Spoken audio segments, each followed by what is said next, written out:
دوسرا اعزاز یہ ہے کہ آپ صدیق اکبر رضی اللہ تعالی عنہ کے والد ابو قحافہ عثمان رضی اللہ تعالی عنہ صدیق اکبر کے صاحبزادے حضرت عبد الرحمن رضی اللہ تعالی عنہ،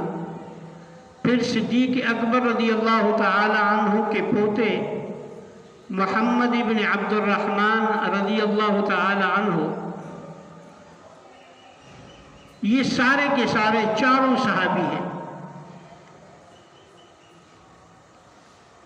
یعنی جس کی 4 نسلوں کو شرف صحابیت حاصل ہوا ہو،